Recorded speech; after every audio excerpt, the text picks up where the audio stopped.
हाय दोस्तों, pre medico YouTube channel पे आप सभी का स्वागत है। तो जैसा कि आप लोगों को पता ही है कि हमारे चैनल पे अब एनटीए रिवीजन सीरीज चालू हो चुकी है, जिसमें हम लोग एनटीए के जितने पेपर्स हो चुके हैं उनके 3 से 4 पेपर एक लेक्चर में कवर करने की कोशिश करेंगे। ठीक है, और जितने भी पेपर्स होंगे उनके जो भी क्वेश्चन सेलेक्ट किए गए हैं सबके सब मीडियम्स लेवल के क्वेश्चन है, कोई भी टफ नहीं है, मीडियम लेवल के क्वेश्चन रखे गए हैं। तो आज हम लोग करने वाले हैं 6 से 9 तक का फिजिक्स का रिवीजन। ठीक है, फिजिक्स एनटीए का 6 से 9 तक का पेपर करेंगे। तो चलिए शुरू करते हैं। एनटीए 6 का question number 7, two slit S1 and S2 illuminated by white light source give a white central maximum. वैसे तो हमें पता है कि क्या होता है, सेंट्रल मैक्सिमा कैसा होता है, कंस्ट्रक्टिव होता है, ब्राइट होता है, ठीक है, और मिनिमा कैसे डार्क होता है। Transparent sheet of refractive index 1.25 and thickness T1 is placed in front of S1. Another transparent sheet of refractive index 1.50 and thickness T2 is placed in front of S2. ठीक है, दो slit दे रखा है S1 और S2, ये हमारी screen है। तो यहाँ से कुछ आ रही है यहाँ पे सेंट्रल मैक्सिमा, लेकिन अब क्या किया गया, यहाँ पे हमने इनके पाथ में क्या रख दिया गया, स्लैब रख दिए। इनके पाथ में हमने क्या रख दिया, स्लैब रख दिया है यहाँ पे। तो क्या पूछा है यहाँ पे, इधर सेंट्रल मैक्सिमा नॉट अवेलेबल, फिर भी सेंट्रल मैक्सिमा कहाँ बनना चाहिए, यहीं बनना चाहिए। तो पूछा है T1 रेशियो T2। वैसे होता क्या है, अगर हम लोग किसी भी एक स्लिट के सामने रख देंगे, कभी भी एक स्लिट के सामने अगर हम लोगों ने रख दिया तो वो क्या हो जाता है, मैक्सिमा ऊपर की तरफ। अगर हमने ऊपर की तरफ रखा है तो सेंट्रल मैक्सिमा कहाँ जाता है, ऊपर की तरफ शिफ्ट हो जाता है। ये कहाँ जाता है, मैक्सिमा इधर शिफ्ट हो जाता है ऊपर। और अगर नीचे वाले की तरफ रख दिया तो ये सेंट्रल मैक्सिमा कहाँ आ जाएगा, नीचे आ जाएगा, अगर नीचे रख दिया। तो इसने क्या बोला है कि सेंट्रल मैक्सिमा हमारा क्या अनअफेक्टेड है, मतलब ये जितना ऊपर लेके जा रहा होगा उतना ये क्या कर रहा है, नीचे कर दे रहा है शिफ्टिंग। और शिफ्टिंग होती कितनी है, μ-1 t d/d, यही तो होती है। तो बाकी सब वैल्यू क्या है, कांस्टेंट है। ये जितना ऊपर जा रहा है, y ऊपर जा रहा है, तो y क्या हो जा रहा है, नीचे लेके आया, मतलब क्या है, ये वैल्यू कांस्टेंट है। तो हमको क्या कांस्टेंट करना है, μ-1 इंटू टी, क्या रखना है यहाँ पे, कांस्टेंट। कांस्टेंट कर देंगे, μ-1 इंटू टी, क्या करना है हमको, कांस्टेंट कर देना। तो यहाँ पहले वाले में कितना दे रखा है, 1.25। तो पहले वाले में अगर देखेंगे तो 1.25 -1 और थिकनेस दे रखा है T1। दूसरे वाले में कितना दे रखा है, 1.50 और ये माइनस है 1.50 और -1 और थिकनेस दे रखा है T2। ये कितना आएगा, 0.25 T1 और ये कितना आएगा, 0.50 T2। तो दिख रहा होगा यहाँ पे T1 रेशियो T2 क्या बन रहा है, 2 बन रहा है। अब क्या पूछा देगा, T1 रेशियो T2 पूछा, तो क्या आ रहा है, 2:1। कौन सा ऑप्शन हो जाएगा, b option. Two long parallel conductors are placed at right angle to a meter scale at 2 cm and 6 cm. Mark as shown in the figure. पहला तार है, दूसरा तार है, 2 सेंटीमीटर 6 सेंटीमीटर, ये मीटर स्केल है अपना। ये क्या है, मीटर स्केल है।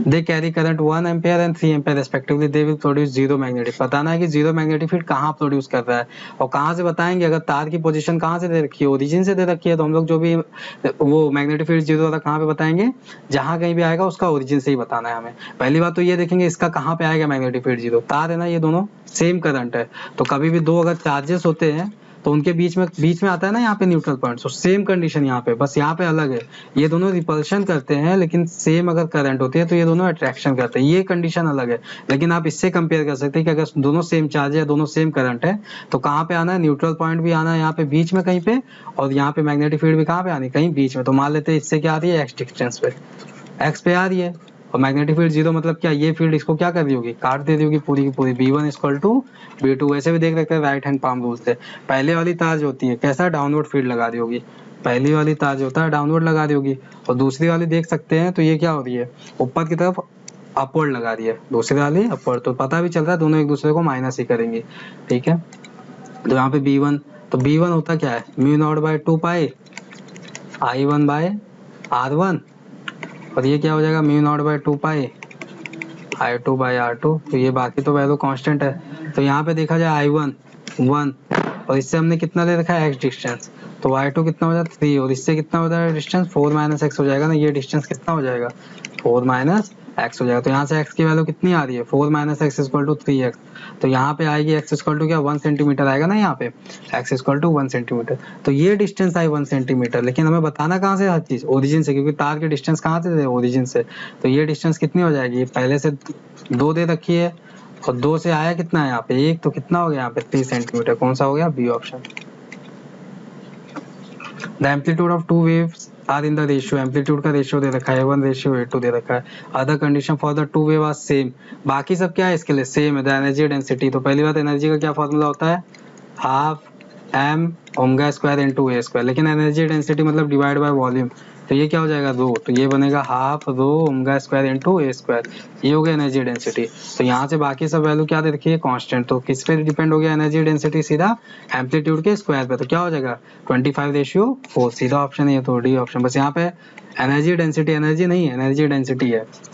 Question number 13, a particle undergo uniform circular motion about which of the plane of the circle with the angular momentum of particle remain conserved। तो एंगुलर मोमेंटम कंजर्व होने की condition क्या है, टॉर्क क्या होना चाहिए, zero. तो सर्कुलर मोशन अगर हमारा कोई पार्टिकल कर रहा है, यहाँ पे हॉरिजॉन्टल सर्कुलर मोशन, यहाँ पे मान लेते हैं मास का पार्टिकल है, वो कर रहा है, ये कर रहा है, तो mv स्क्वायर कहाँ लगेगा, अंदर की तरफ लगेगा, यहाँ पे टेंशन मान लेते हैं, टेंशन लगेगा, तो पॉइंट ओ से क्या होगा इसका टॉर्क जीरो, तो कहाँ पे हो जाएगा, सेंटर ऑफ द सर्कल पे, ये ऑप्शन हो जाएगा। A container with insulating wall is divided into two equal parts by a partition fitted with a wall. One part is filled with an ideal gas at pressure P and temperature। तो पहले तो ये दे रखा है कि हमारे पास एक container है जिसको सेपरेट किया गया है एक वॉल्व की तरह, और ये पूरा कंटेनर कैसा है, इंसुलेटिंग है। इंसुलेटिंग मतलब क्या हो गया, Q = 0, और इसमें एक तरफ गैस रखा गया है जो हमारा P और टेम्परेचर T पे रखा गया है, तो इसका वॉल्यूम भी हो जाएगा, और इक्वल है तो इसका भी वॉल्यूम क्या हो जाएगा V, whereas the other part is completely। अब इसमें कुछ भी नहीं है, मतलब अभी क्या है, pressure 0, if the valve is suddenly open. अब इसको सडनली अगर हमने ओपन कर दिया तो ये कौन सा प्रोसेस दिखा रहा है, फ्री एक्सपांशन। क्या दिखा रहा है ये, फ्री एक्सपांशन, और फ्री एक्सपांशन का मतलब क्या होता है, वर्क डन 0। तो इंसुलेटेड का मतलब Q0 वर्क डन 0, तो डेल्टा U भी क्या होना है, 0 होना है। डेल्टा U 0 का मतलब क्या होता है, डेल्टा T 0, ये मतलब T इनिशियल बराबर क्या हो जाएगा, T फाइनल। तो यहाँ से हमसे पूछा था प्रेशर एंड टेम्परेचर, तो टेम्परेचर की बात करते हैं तो इनिशियल और फाइनल क्या है, दोनों बराबर हो, तो एक ये दिख रहा है, ये दोनों ऑप्शन तो चले गए। फिर बचता है प्रेशर कितना हो जाएगा, तो अब इसको खोल देंगे तो वॉल्यूम क्या हो जाएगा पूरा, ये तो पूरा गैस उसमें 2V हो जाएगा, तो प्रेशर कितना है P/2, टेम्परेचर, क्योंकि कांस्टेंट टेम्परेचर पे PV डायरेक्टली प्रोपोर्शनल T, ये कांस्टेंट हो जाएगा, तो V अगर ट्वाइस हो रहा है तो ये क्या हो जाएगा, हाफ नहीं हो जाएगा, तो P/2 कौन सा ऑप्शन हो गया, ये ऑप्शन हो जाएगा। A man running at a speed of 5 km/h finds that the rain is falling vertically। अब मैन को क्या हो रही है, भागते हुए दिखाई दे रही है कि रेन वर्टिकली है, तो ये सिंपल सा क्या है, velocity of rain with respect to man, relative velocity है। मैन इज स्टॉप रनिंग, अब क्या हो रहा है, रुक जा रहा है। Then he finds the rain is falling at an angle 60 degree with the horizontal। रुकने के बाद जो दिख रहा है वो क्या होगी, वो रेन की एक्चुअल होगी, वो रेन की एक्चुअल होगी, वो कितना है, ये हॉरिजॉन्टल से 60 डिग्री है। मान लेते हैं मैन क्या हो रही है, इसी डायरेक्शन में दौड़ रहा होगा फिर, ठीक है। क्या पूछा है यहाँ पे, V एक्चुअल ऑफ रेन। अब यहाँ से जो भी पूछा, रेन का पूछा तब भी लगा सकते हैं, और ये पूछा तब भी। यहाँ पे पूछा गया था velocity of rain with respect to running man, हमसे ये वाली वैल्यू पूछ रखी है, तो यहाँ से देखेंगे तो क्या होगा, यहाँ पे tan 60 is equal to VRM upon V of man, तो ये कितना हो जाएगा, √3, और ये कितना दिया था 5, और ये देखो km/h, तो किसमें आएगा, km/h, यही क्या हो जाएगी वैल्यू, VRM की वैल्यू हो जाएगी। कौन सा ऑप्शन चला गया यहाँ पे, डी ऑप्शन हो गया। अगला question, the mirror is below in case, ठीक है, मिरर बताना है यहाँ पे क्या है, तो यहाँ पे दिख रहा है ना, तो यहाँ पे रे कन्वर्ज हो रही है ना ही डाइवर्ज हो रही है, सिंपल बता सकते हैं यहाँ पे कौन सी प्लेन मिरर है। अगर चेक करना चाहे अगर कन्वेक्स लेंस होती तो क्या होती, कन्वेक्स मिरर होता तो क्या करता, कन्वेक्स मिरर अगर होता तो ये रे आती और फिर क्या होती, यहाँ से रे अगर आ रही है तो क्या दिखती है हमें, यही कहीं फोकस से जाती हुई लगती है यहाँ पे, मतलब क्या होती है यहाँ पे, सिंपल ये जाती है यहाँ से फोकस अगर मान लेते ये, तो ये क्या होती है, डाइवर्ज होती है। अगर कॉन्केव होता तो, अगर ये कॉन्केव होता तो यहाँ से रे ऐसे आ रही है दोनों, तो फिर क्या होती है यहाँ पे फोकल लेंथ से क्रॉस करते हुए जाती है, मतलब ये कन्वर्स करती है और ये क्या करती है, डाइवर्स करती है। तो ये तो कोई दोनों है ही नहीं, क्या कर रहा है यहाँ पे, सिंपल प्लेन मिरर है। बनाना चाहे डायग्राम तो ऐसे बना सकते हैं, ये रे ऐसे आ रही होगी, जा रही है ऐसे, ये ऐसे आ रही है, जा रही है, तो क्या हो गया IR, ये IR, तो कहाँ होगी मिरर, कुछ इस तरह होगी यहाँ पे, कुछ इस तरह होगी यहाँ पे मिरर, ये हमारी क्या हो जाएगी यहाँ पे, मिरर हो जाएगी, ठीक है, ये परपेंडिकुलर टू द नॉर्मल, तो यहाँ पे प्लेन मिरर हो जाएगा आंसर। क्वेश्चन नंबर 27, ये कौन सा है, टेस्ट नंबर 6 का है। A stone is projected vertically upward to reach maximum height h, the ratio of kinetic energy to is potential energy at a height 4/5h। तो यहाँ से क्या है, हमारा कोई पार्टिकल यहाँ से u वेलोसिटी फेंका गया, यहाँ पे वेलोसिटी क्या होनी है 0, और मैक्सिमम हाइट मान लेते हैं कितनी जा रही है, h जा रही है। तो यहाँ पे अगर देखा जाए कितनी आएगी पोटेंशियल एनर्जी, mgh, ये क्या होगा, ये टोटल, लेकिन यहाँ पे क्या होगा, हाफ एम वी स्क्वायर, ये क्या होगा, ये टोटल। अब ये एम जी एच हमें क्या बताना है, h by 4 height, 4h by 5, ground से कितनी हाइट पे, 4h बाय 5 हाइट पे। तो यहाँ पे पोटेंशियल कितना हो जाएगा, तो पहले ही पता चल रहा है, एम जी एच 5 यही तो होगा। ये तो पोटेंशियल सीधा निकल के आ गया। बचा हमारा काइनेटिक। काइनेटिक कैसे आएगा, पूरे पूरे पाथ के लिए जिस पॉइंट पे भी देखे टोटल तो क्या रहने वाला है, सेम रहने वाला है ना। तो काइनेटिक क्या आएगा, ये टोटल माइनस पोटेंशियल। तो ये टोटल कितना आएगा हर पॉइंट के लिए, mgh। ये तो सबके लिए ये टोटल क्या है, सेम है। पोटेंशियल जी कितना हो जाएगा, 4 mgh बाय 5। तो यहाँ पे काइनेटिक कितना आएगा, mgh बाय 5। अब रेशियो जो पूछा कर देंगे, क्या पूछा यहाँ पे, काइनेटिक अपॉन पोटेंशियल। तो ये क्या है, mgh by 5 upon 4 mgh by 5। तो यहाँ पे सिंपल क्या करेंगे, डिवाइड कर देंगे एक दूसरे को। तो क्या आएगा यहाँ पे 1/5, और यहाँ पे 1/5 डिवाइड बाय क्या आएगा, 4/5। 5 से 5 कैंसिल, कितना आएगा 1/4। रेशियो कितना आ गया, 1:4। ध्यान से करिएगा इसको, यहाँ पे गलत होने के चांसेस है रेशियो निकालने में। अब फोर्स एफ की वैल्यू दे रखी है, fx fy के क्या वेक्टर फॉर्म में दे रखी है। Act on a particle which move from A B C, मतलब एक्स एक्सिस में कहाँ जा रहा है, ये ए से डी जा रहा है, बी से ई जा रहा है वाई एक्सिस में, और सी से एफ जा रहा है जेड एक्सिस में। Work done by the force F is, तो यहाँ पे फोर्स बताना, वर्क डन बताना कैसा है। तो पहले वाले में अगर देखेंगे, पहले वाले के लिए देखते हैं हम लोग, तो फोर्स कैसा है, यहाँ पे फोर्स पॉजिटिव है। डिस्प्लेसमेंट कैसा है, ए टू डी जा रहा है, मतलब जब हम लोग डिस्प्लेसमेंट इसके लिए निकालेंगे क्या लिखेंगे, डी माइनस ए रखेंगे ना यहाँ पे, डी माइनस ए। तो ये कैसा आ रहा है, डी माइनस ए, डी की वैल्यू बड़ी है, ये भी कैसी आएगी, पॉजिटिव आएगी। तो इसके लिए वर्क डन कितना आएगा, यहाँ पे वर्क डन भी कैसे आना है, पॉजिटिव आना है। दूसरे वाले के लिए देखते हैं, एफ क्या है, पॉजिटिव है यहाँ पे। फोर्स क्या है यहाँ पे, फोर्स तो हमको पॉजिटिव दे रखा है। बात करते हैं डिस्प्लेसमेंट की। डिस्प्लेसमेंट क्या है यहाँ पे देखेंगे, ई माइनस बी है। क्या है डिस्प्लेसमेंट, ई माइनस बी, और ये वैल्यू कैसी है, ई माइनस बी क्या है, छोटा है यहाँ पे। तो ये कैसी आएगी वैल्यू, ये वैल्यू नेगेटिव आएगी। तो यहाँ पे वर्क डन कैसा आ जाएगा, नेगेटिव आ जाएगा। तीसरे की हम लोग बात करते हैं, फोर्स यहाँ पे नेगेटिव दे रखा है, यहाँ पे हमें फोर्स ही नेगेटिव दे रखा है। डिस्प्लेसमेंट कहाँ से कहा था, सी टू एफ। तो डिस्प्लेसमेंट क्या लिखेंगे, एफ माइनस सी। ये वैल्यू देख लेते हैं, एफ माइनस सी, एफ की वैल्यू बड़ी आ रही है तो पॉजिटिव ही होगा ये। लेकिन वर्क डन नेट कितना हो जाएगा यहाँ पे फोर्स नेगेटिव, डिस्प्लेसमेंट पॉजिटिव, तो वर्क डन नेगेटिव आएगा। तो पहले वाले के लिए क्या है, पॉजिटिव, दूसरे के लिए नेगेटिव, तीसरे के लिए भी नेगेटिव। तो चेक कर लेंगे, पहले के लिए क्या है, पॉजिटिव, नेगेटिव नहीं, कौन सा, बी ऑप्शन हो गया। एरिया क्या डिनोट कर रहा है यहाँ पे, वर्क डन को डिनोट कर रहा है, कौन सा ऑप्शन हो गया यहाँ पे, b option. A particle of mass m is projected upward with velocity, कोई पार्टिकल है उसको हम लोग इतने वेलोसिटी से ऊपर फेंक रहे हैं, where v is the escape velocity। अब ये v क्या है, escape velocity है यहाँ पे, maximum। then at the maximum height the potential energy of the particle, surface से हम लोग इसको फेंके v/2 से। तो जहाँ कहाँ भी, मतलब जहाँ भी जाके रुकेगा ये, तो यहाँ पे क्या होगा, काइनेटिक जीरो हो जाना है ना यहाँ पे, काइनेटिक जीरो, पोटेंशियल कुछ ना कुछ आएगी। तो हमें पोटेंशियल निकालना है, क्या लगा देंगे, kinetic initial, potential initial, kinetic final, potential final. तो ये क्या देना है, तो जीरो देना है, क्योंकि रुक काइनेटिक इनिशियल कितना हो जाएगा, half m v square by 4, यही तो होगा। और पोटेंशियल इनिशियल कितना होगा सरफेस पे, minus G M m by r, ये हो जाएगा, is equal to u final. यही हमको निकालना है। तो इसको जब सॉल्व करेंगे, हाफ एम, यहाँ पे एस्केप वेलोसिटी, यहाँ पे 4 लिख देते हैं। एस्केप वेलोसिटी का फॉर्मूला क्या होता है, escape velocity is √2gm by are.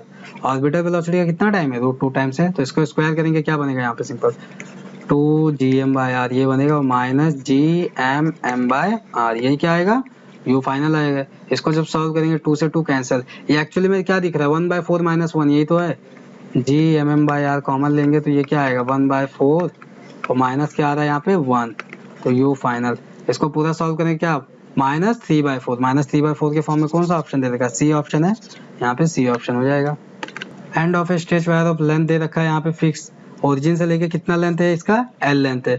1 experiment है, पहला एक्सपेरिमेंट किया गया तो यहाँ पे डिस्प्लेसमेंट का ये आ रहा है कुछ, और एनर्जी इसकी कितनी आ रही है, E1 आ रही है। और दूसरा एक्सपेरिमेंट किया गया तो इक्वेशन क्या आ रही है यहाँ पे, डिस्प्लेसमेंट का ये वाली है, एनर्जी E2 है। तो पूछा है एनर्जी का हमें रिलेशन बताना है। तो एनर्जी सिंपली डिपेंड किस पे करती है, half M omega square into A square. Amplitude क्या दिख रहा है, दोनों का सेम दिख रहा है, किस पे सीधा डिपेंड है, यहाँ पे ओमेगा स्क्वायर पे डिपेंड है। तो हम लोग क्या करेंगे, E1 by E2 equal to क्या, ओमेगा 1 बाय ओमेगा 2 का स्क्वायर। तो ये दिख रहा है पहला वाला, दूसरा क्या है यहाँ पे, दूसरा वाला क्या है 4 टाइम्स हो जाएगा ना यहाँ पे, ओमेगा बाय 2 ओमेगा स्क्वायर, तो 1/4। तो यहाँ पे दिख रहा है E2 बराबर क्या हो गया यहाँ पे 4E1, E2 equal to 4E1। कौन सा ऑप्शन हो गया यहाँ पे, c option. A capacitance of 2 microfarad is required in an electrical circuit across a potential difference of 1 kilovolt। ठीक है, यहाँ पे हमें क्या चाहिए, 2 माइक्रोफेराड चाहिए किसी बैटरी पे लगाने के लिए, ये कितना 1 किलोवोल्ट होना चाहिए। A large number of 1 microfarad capacitors are available which can withstand a potential difference not more than 300. The minimum number of capacitors required to achieve this। हमें कुछ ऐसा कॉम्बिनेशन बनाना है, लेकिन हमारे पास है कितने 1 माइक्रोफेराड के है, 1 माइक्रोफेराड के, और जो कि कितना बेयर कर सकते हैं ज़्यादा वोल्ट, 300 वोल्ट, उससे ज़्यादा होगा तो ये बेकार हो जाएगा। तो हमें क्या करना है, 1000 वोल्ट करना है। अगर हम 3 लगा दिए 300 के, तो कितने हो जाएंगे टोटल, ये तो 900 ही होगा ना, तब ये कितना हो जाएगा, खाली 900 हो जाएगा। लेकिन हमें कितना चाहिए, 1000 चाहिए। तो ये 300 से ज्यादा बेयर नहीं कर सकता, मतलब 250 तो कर सकता है ना यहाँ पे माइक्रो। तो हम लोग 4 लगा देंगे, और एक एक कितना होगा 250 वोल्ट। तो ये टोटल कितना हो जाएगा 1000 वोल्ट हो जाएगा। तो एक रो में कितने आए, 4 आ गए। तो यहाँ पे एक रो का कितना हो जाएगा नेट कैपेसिटेंस 1/4 माइक्रोफेराड। लेकिन हमें चाहिए कितना, 2 चाहिए ना, तो 2 चाहिए के लिए इस तरह कितने रो होने चाहिए, 8 रो होने चाहिए। इस तरह के कितने रो होने चाहिए, 8 रो। तो यहाँ पे कितना 2 माइक्रोफेराड आ जाएगा। अब इस तरह के हम लोग 8 रो, तो एक रो में कितने 4 है, तो 8 रो में कितना हो जाएगा 8 × 4 कितने हो गए 32। कौन सा ऑप्शन हो जाएगा यहाँ पे, ये ऑप्शन हो जाएगा।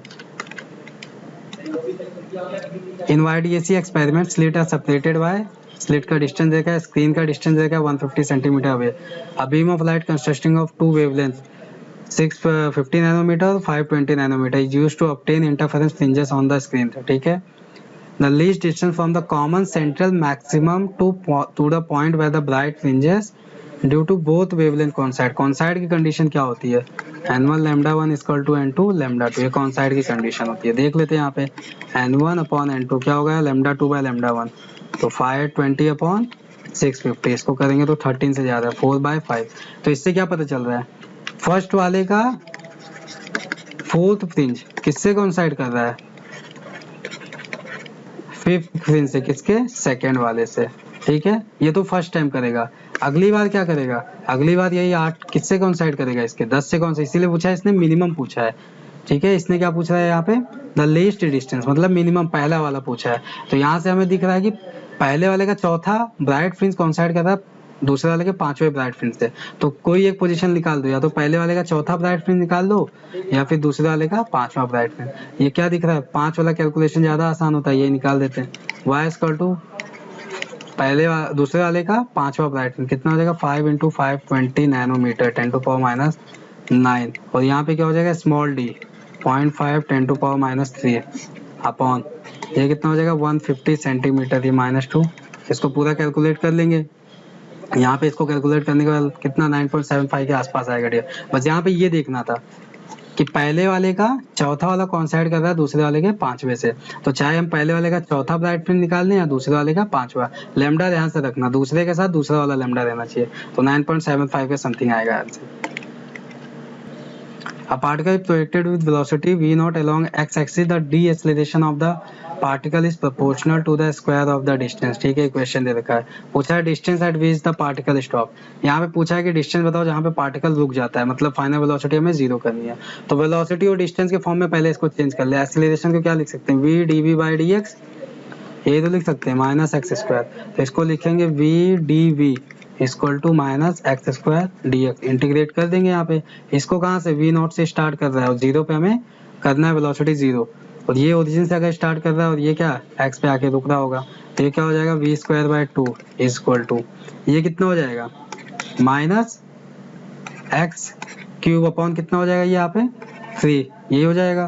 और इसको रख देंगे 0 से x और इसका लिमिट रख देंगे v0 to 0। तो इसको जब रखेंगे तो 0 - v0²/2 ये हो जाएगा, और इसको रखेंगे तो -x³/3 सिंपल ये आएगा, क्योंकि ये तो 0 हो जाएगा, माइनस से माइनस साइन कैंसिल। हमें क्या बताना है डिस्टेंस, x की वैल्यू बतानी है। तो x³ कितना आ गया 3v0²/2, तो x कितना आ गया यहाँ पे 3/2 v0² पावर 1/3। कौन सा ऑप्शन यहाँ पे दिख रहा है हमें 3/2 कौन सा डी ऑप्शन हो गया यहाँ पे, कौन सा D option. An ideal gas is temperature 300 Kelvin. The final temperature of the gas when its volume changes V to 2V. तो वॉल्यूम कहाँ हो रहा है, V से 2V, मतलब वॉल्यूम क्या हो रहा है, ट्वाइस हो रहा है। तो इक्वेशन तो ये दे रखा है पहला वाला, अगर ये ट्वाइस तो प्रेशर भी कितना हो जाएगा 2P, प्रेशर भी क्या हो गया ट्वाइस। और फिर होता क्या है यहाँ पे टेम्परेचर के फॉर्म में T equal to t directly proportional क्या होता है PV होता है ना। तो ये ट्वाइस हो गया, पहली इक्वेशन के हिसाब से क्या हो गया, प्रेशर भी ट्वाइस, वॉल्यूम तो पहले से ट्वाइस दे रखा है, तो टेम्परेचर कितना हो जाएगा यहाँ पे 4 टाइम हो जाएगा। पहले कितना था 300 केल्विन, बाद में कितना हो जाएगा 1200 केल्विन, बी ऑप्शन हो जाएगा।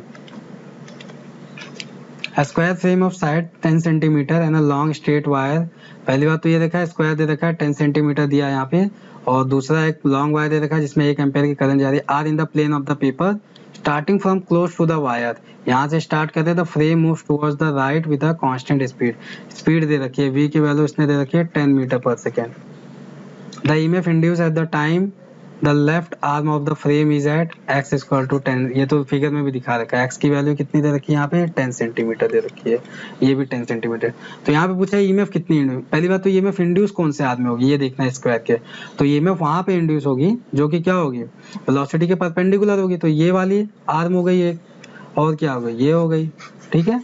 अब ईएमएफ की डायरेक्शन कैसे चेक करते हैं, इसके हिसाब से यहाँ पे मैग्नेटिक फील्ड कितनी आ रही है, 1 एम्पेयर की वजह से मैग्नेटिक फील्ड कितनी आ रही है, तो ये कैसे राइट हैंड पाम रूल, हमें इस फ्रेम के डायरेक्शन में बताना है यहाँ पे कितनी होगी मैग्नेटिक फील्ड, मान लेते हैं P पॉइंट है, तो इसकी वजह से ऊपर जा रहा है तो मैग्नेटिक फील्ड कहाँ आ रहा है, नीचे आ रहा है ना मैग्नेटिक फील्ड, ये आपका face of the palm he decide करता है कि मैग्नेटिक फील्ड कहाँ पे आ रहा है, तो ये क्रॉस डायरेक्शन में लग रहा है मैग्नेटिक फील्ड, क्रॉस में लग रहा है।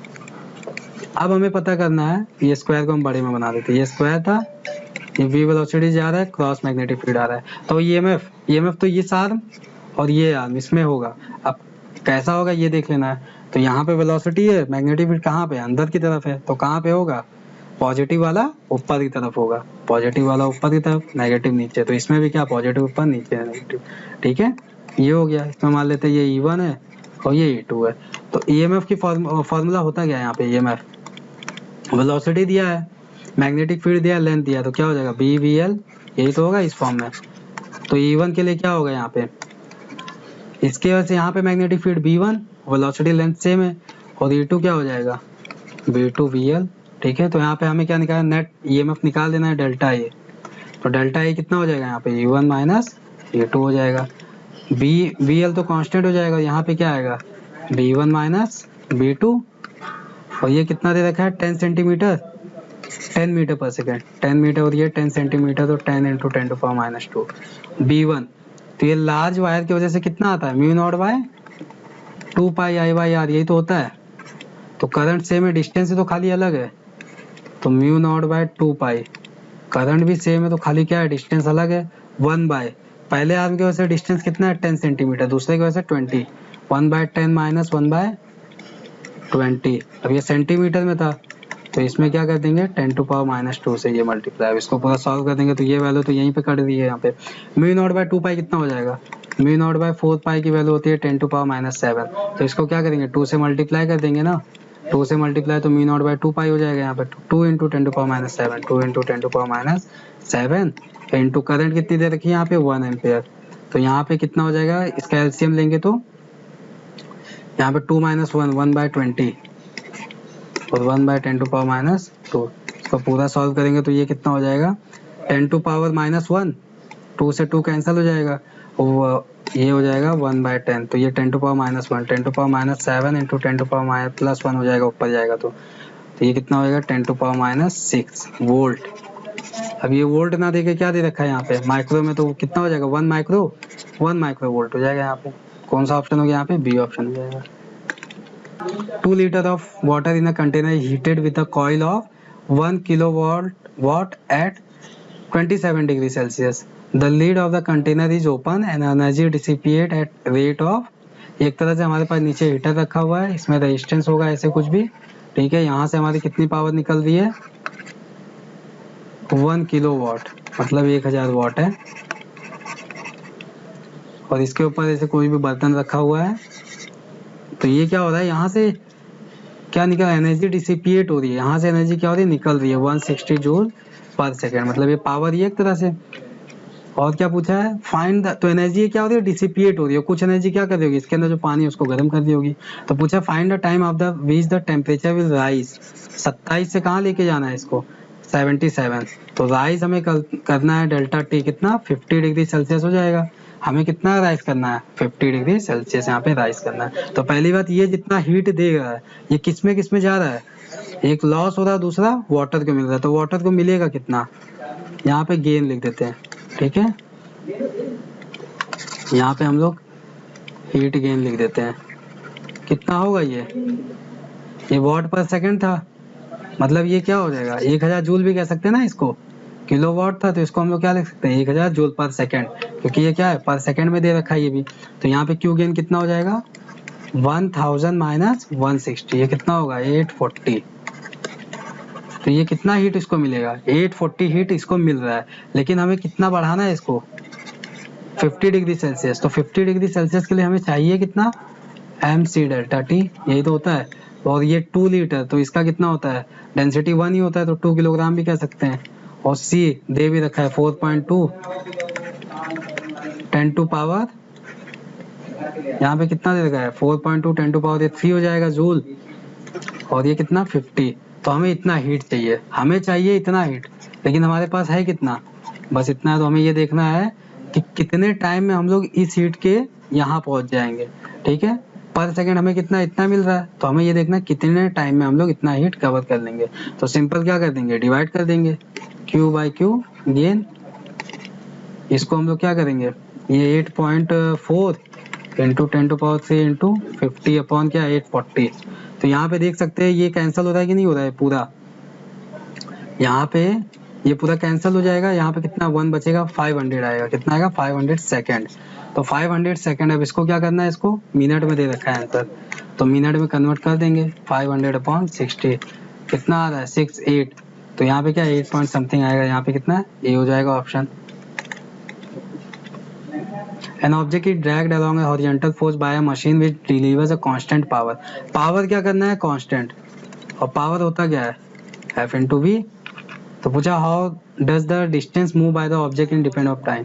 तो x और t में रिलेशन बताना है, x और t में रिलेशन हमें बताना है कि कैसा है x और t में यहाँ पे रिलेशन। तो यहाँ पे अगर देखा जाए x और t में अगर रिलेशन पूछा तो ये क्या हो जाएगा m a v, और क्या लिख सकते हैं m। तो यहाँ पे हम लोग पावर कांस्टेंट है, सबसे पहले v dv बाई dx कर लेते हैं, x और v में पूछा तो यहाँ पे सीधा वेलोसिटी और ये टाइम पे कर सकते हैं, dv बाई dt ये v हो जाएगा, इसको वहां लेके जाएंगे तो p dt और क्या हो जाएगा m v dv, इंटीग्रेट कर देंगे तो ये आएगा t square by 2 m v square by 2। तो यहाँ से ये पता चल रहा है ये कितना v स्क्वायर बाय 2 है, केवल t रहेगा। तो यहाँ पे क्या हो रहा है, वेलोसिटी कैसे डिपेंड कर रही है, t पे पावर 1/2, वेलोसिटी कैसे t पे पावर 1/2, लेकिन हमें चाहिए क्या यहाँ पे डिस्टेंस चाहिए। तो इसको हम लोग क्या लिख सकते हैं dx बाई dt, ये डायरेक्टली प्रोपोर्शनल क्या हो जाएगा t पे पावर 1/2, तो dx कैसा हो जाएगा यहाँ पे t पे पावर 1/2 और dt। अब इसको इंटीग्रेट करेंगे तो क्या आएगा x, और यहाँ पे क्या आएगा 1 प्लस 2 प्लस 1/2 प्लस 1 कितना होगा 3/2। तो यहाँ पे आएगा t पे पावर 3/2 अपॉन 3/2। तो कैसा डिपेंड कर रहा है, x पे पावर क्या है 3/2, अगर पावर कांस्टेंट डिस्प्लेसमेंट कैसा कवर कर रहा है यहाँ पे 3/2 के टर्म में, कौन सा ऑप्शन है b. Find the value of the potential x equal to plus x if uniform electric field having a magnitude, ठीक है। तो यहाँ पे अगर दे रखा है हमारा E किस डायरेक्शन में है, यहाँ पे पॉजिटिव x एक्सिस में, तो E दे रखा है यहाँ पे E हमारा ऐसा है, यहाँ पे टेक द पोटेंशियल 0, यहाँ पे अगर ओरिजिन ये मानते हैं हम लोग, ठीक है, ये पॉजिटिव x एक्सिस के डायरेक्शन में है, तो ओरिजिन पे यहाँ पे क्या रखना है पोटेंशियल हमें 0 रखना है, v1 मान लेते हैं, ठीक है, यहाँ पे 0 रखना है। पूछा है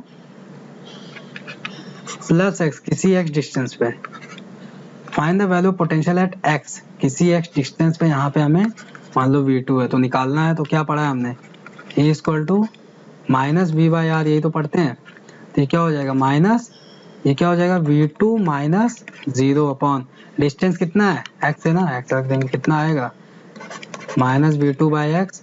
तो यहाँ पे V2 कितना आ गया माइनस e इंटू एक्स आ गया, कितना आया माइनस e इंटू एक्स। अब x क्या देखा था, x नॉट किस x ही दे रखा है, माइनस e इंटू ई की वैल्यू ई नॉट दे रखी है।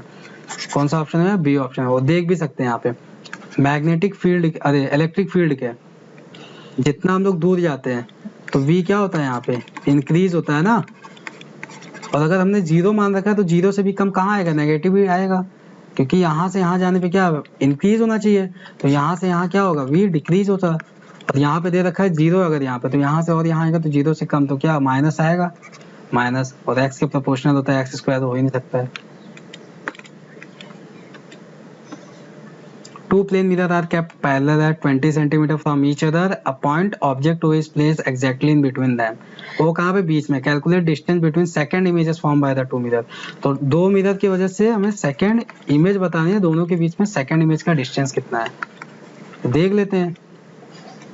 बीच का डिस्टेंस ये हमको दे रखा था 20 सेंटीमीटर और ये बीचों बीच में रखा है 10 centimetre.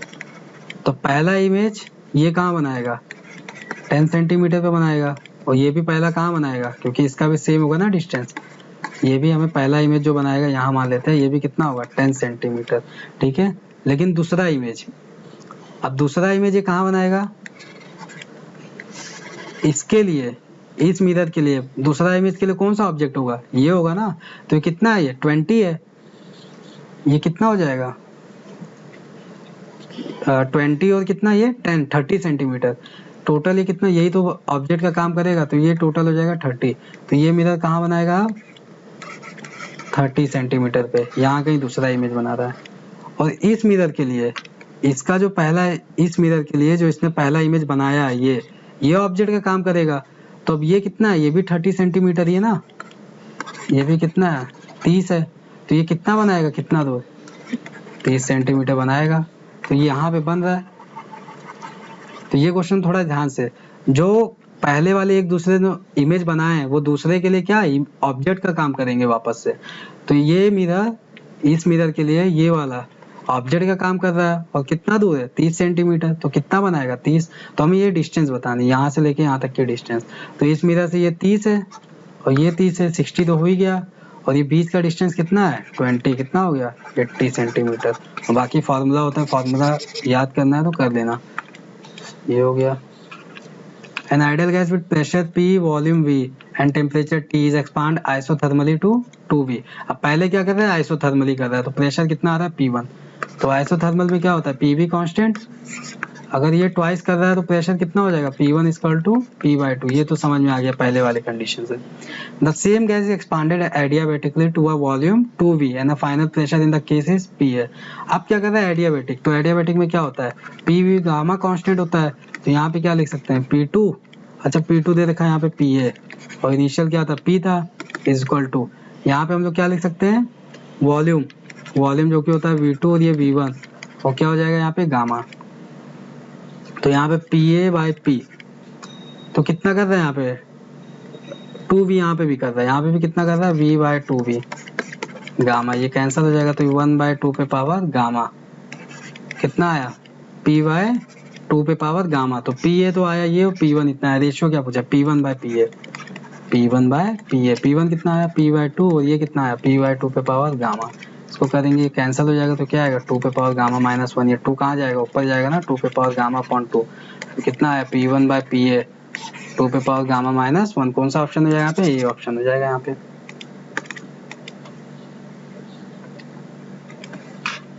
The mean kinetic energy of 1 mole of gas पर डिग्री ऑफ फ्रीडम।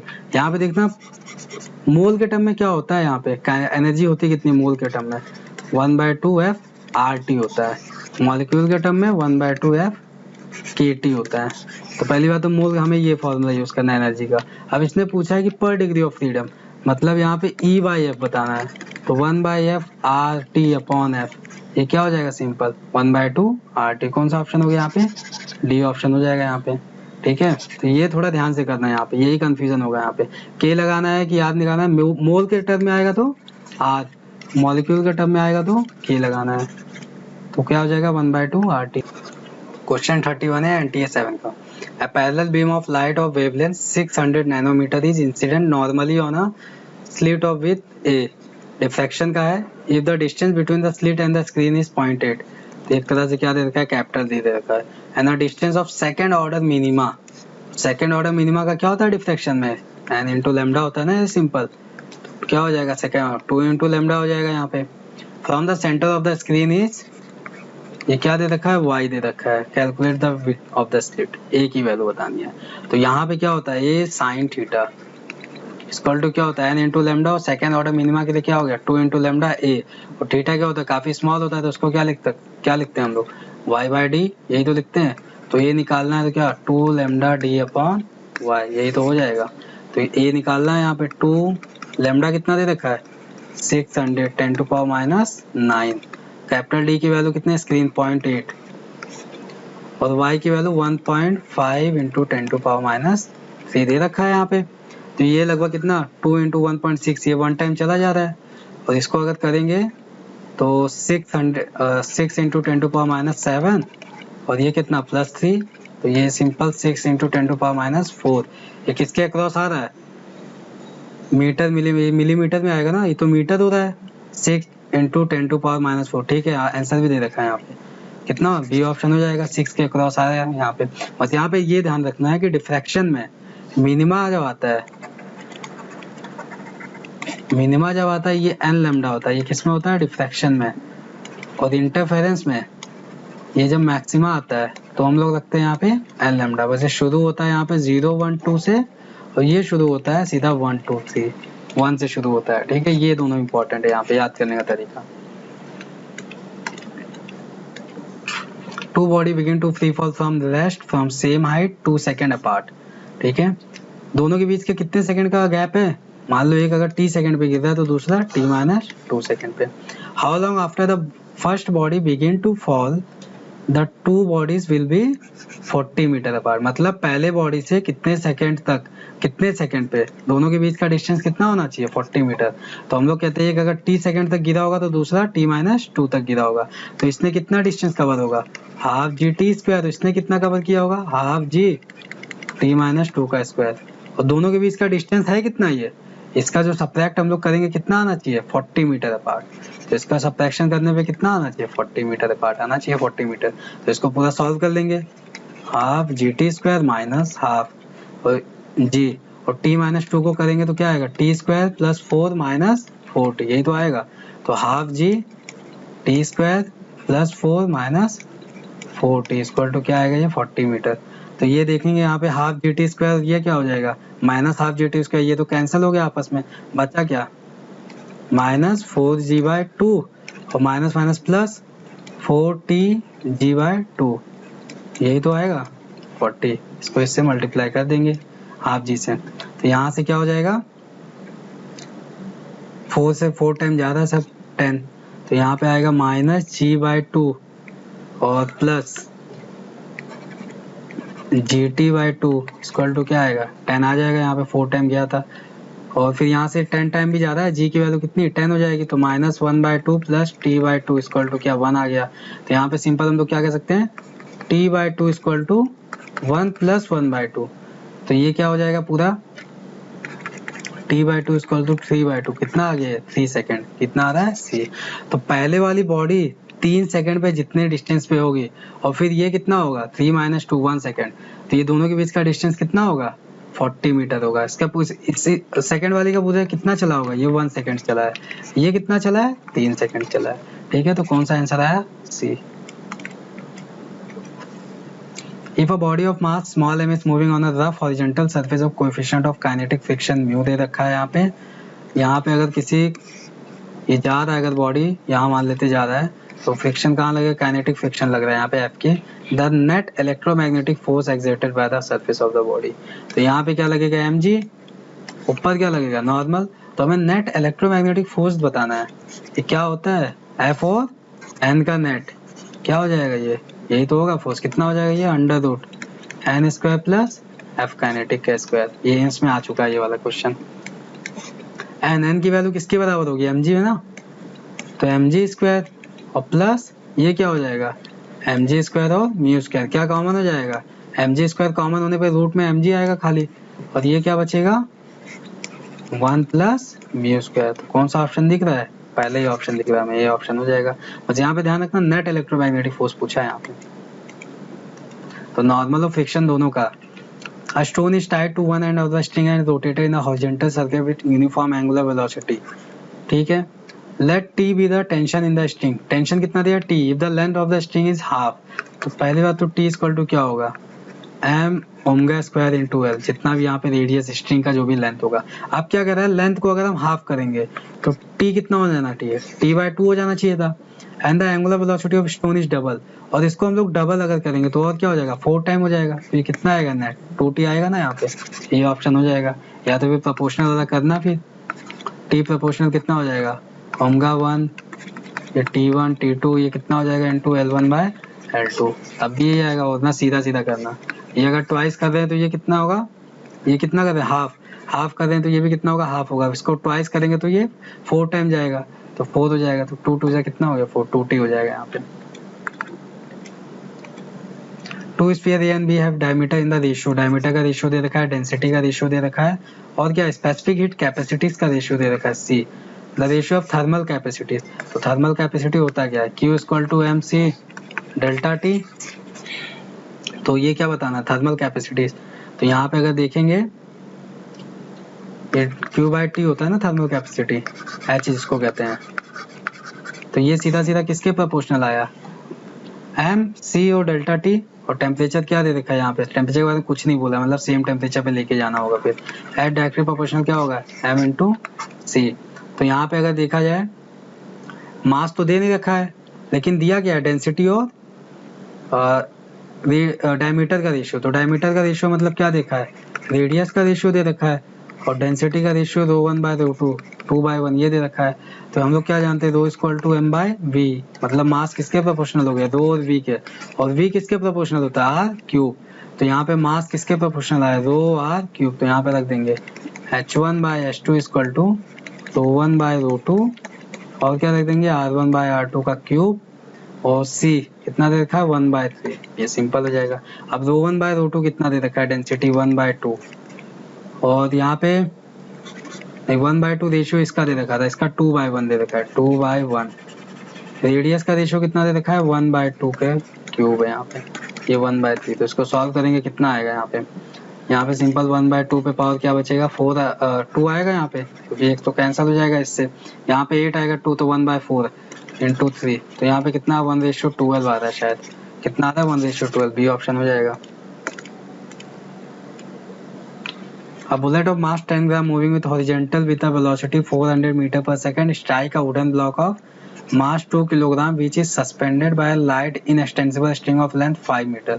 तो ये कोई हमारा वुडन ब्लॉक था, यहाँ पे ये स्ट्रिंग से लगा हुआ था, इसका मास है 2 किलोग्राम। यहाँ से एक बुलेट आ रही है और 10 ग्राम की है, जिसकी स्पीड है 400 metre per second. As a result, the center of gravity of the block is found to rise a vertical। तो ये कुछ ऐसा राइज कर ले रहा है, कुछ राइज कर रहा है 2 किलोग्राम के ब्लॉक 10 सेंटीमीटर राइज कर रहा है। The speed of the bullet after reach measures, ये इसको ऐसे मार के राइज कर दिया, फिर क्या जा रही है यहाँ से वापस चली जा रही है 10 ग्राम की बुलेट। तो हमें बतानी है स्पीड बतानी है वापस। तो क्या है यहाँ पे मोमेंट कंजर्व करता है, इनिशियल खाली कौन सा है मोशन में, ये वाला मोशन में। तो 10 इंटू 10⁻³ इंटू ये कितना हो जाएगा 400। तो ये तो मोशन में था नहीं इनिशियली, इक्वल टू फाइनल क्या हो गया, इसको भी स्पीड मिली ना, कितनी स्पीड मिलेगी इसको, हाइट कितना गया इसका 10 सेंटीमीटर, तो उसकी स्पीड कितनी हो जाएगी √2gh। तो यहाँ पे अगर लगा देंगे m कितना है 2 और √2 और 10, और ये कितना 10 सेंटीमीटर मतलब कितना 10⁻⁻1 मीटर हो जाएगा प्लस, और इसकी स्पीड बतानी है 10 इंटू 10⁻³ इंटू v। बस इसको सॉल्व कर देंगे। यहाँ पे देखना, यहाँ पे 3 0 से ये कैंसिल हो गया, और यहाँ पे 4 इक्वल टू 2, एक से ये कैंसिल 2√2 प्लस, और ये आएगा 10⁻² इंटू v, यही आएगा। अब इसको हम लोग सॉल्व करेंगे 4, और ये कितना है 4 इक्वल टू ये 1.4 इंटू 2 2.8 हो जाएगा, प्लस 10⁻² इंटू v, तो ये आएगा 1.2 इक्वल टू 10⁻² इंटू वी, ये वाला इधर जाएगा तो कितना बचेगा 4 - 2.8। अब इसको सॉल्व कर देंगे 1.2 अपॉन 10⁻² इक्वल टू वी, ये आ जाएगा। कितना आएगा ये 120 के लगभग आ रहा है कुछ, कितना C option 120 metre per second. यहाँ पे बस ये चीज ध्यान रखना था कि हमारी ये जो ब्लॉक है इसको कितनी स्पीड मिली है, तो ये 10 सेंटीमीटर अगर ऊपर गया तो इसको कितनी स्पीड मिली है √2gh। In a series LR circuit under which condition power loss will be least for an AC voltage। Power loss हमें क्या करना है, कम करना है, मतलब पावर लॉस यानी पावर फैक्टर जो होता है cos फाई कम, cos फाई होता है कितना R/Z, ये तो होता है, तो R और Z कितना हो जाएगा इसके लिए R² प्लस XL² मतलब ओमेगा वर्ग का स्क्वायर। अब हमें ये वैल्यू क्या चाहिए, कम चाहिए, तो ये कम के लिए क्या होना चाहिए, पहली बात रेजिस्टेंस कम और ये वैल्यू क्या होनी चाहिए ज्यादा, और इसमें ज्यादा के लिए क्या L ज्यादा होना चाहिए, तो यहाँ पे R कम और L क्या होना चाहिए ज्यादा, यही होता है पावर फैक्टर अपना। तो यहाँ पे रेजिस्टेंस क्या होना चाहिए, low resistance and high inductance, ये ऑप्शन हो जाएगा यहाँ पे। A diatomic molecule is formed by two atoms which may be treated as a mass point m1 m2 joined by a massless dot of length r। r length है यहाँ पे, m2 है, ये कितना है m1 है। Then the moment of inertia of molecule about an axis passing through center of mass। अब इसका सेंटर ऑफ मास अगर सेम होते, दोनों पार्टिकल क्या होते हैं सेम होते, तो इनका सेंटर ऑफ मास कहाँ जाता, r/2 पे जाता ना, इनका सेंटर ऑफ मास r/2 पे जाता, लेकिन ये अलग अलग है तो इनका सेंटर ऑफ मास कहाँ जाएगा। हम मानते हैं m1 से कितने डिस्टेंस पे जा रहा है x1 पे डिस्टेंस पे, और इससे कितना जा रहा है x2 डिस्टेंस पे। तो ये बताया मैंने कि x1 अगर निकालना हो तो दूसरे वाले का मास रखना है m2 by total mass m1 plus m2 into r, और अगर x2 निकालना हो तो दूसरे वाले का मास उसके अपोजिट वाले का m1 bye m1 plus m2 into r। x2 निकाल रहे हैं ना तो इसका मास रखेंगे, और x1 निकाल रहे हैं तो इसका मास रखेंगे, ठीक है, वरना फिर लंबा प्रोसेस होता है इसका।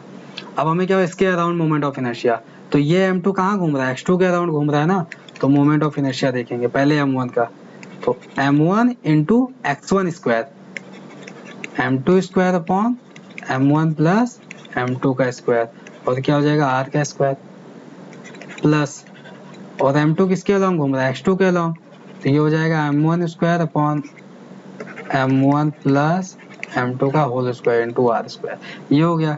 अब यहाँ पे देखेंगे एक चीज कॉमन आ रही है, सब में क्या कॉमन आ रहा है m1 m2 कॉमन आ रहा है, m1 m2 r स्क्वायर भी कॉमन आ रहा है, और क्या कॉमन आ रहा है m1 प्लस m2 का स्क्वायर, और यहाँ पे ब्रैकेट में क्या बचेगा, यहाँ से एक m2 बचेगा, m2 प्लस m1 ये बचेगा, तो ये क्या हो जाएगा कैंसिल हो जाएगा, सिंपल क्या है अपना m1 m2 r स्क्वायर, और क्या आया m1 प्लस m2, जिसको हम लोग क्या कह सकते हैं रेड्यूस मास, म्यू कह सकते हैं ना, इसको रेड्यूस मास भी कह सकते हैं। तो ये आ गया moment of inertia about centre of mass.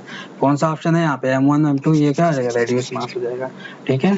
तो यहाँ पे अगर देखना हमको पता है कि अगर ये दोनों बराबर होते तो कितना आता है यहाँ पे मोमेंट ऑफ इनर्शिया, दोनों बराबर होते तो कितना होता है x/2 ना, तो इसको जब मोमेंट ऑफ इनर्शिया हम लोग लिखते हैं m into x square by 4 plus m into x square 4 by, ये तो लिखते टोटल मोमेंट ऑफ इनर्शिया, या एक्चुअल में आता कितना m, और ये आता एक्स स्क्वायर यहाँ पे, ये आता है x²/2, यही आता है, और x की वैल्यू कितनी होती है r/2, तो mr²/4 आता है।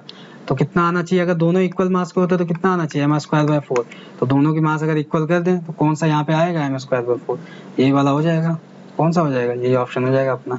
तो यहाँ पे अगर देखा जाए कौन सा सी ऑप्शन हो गया।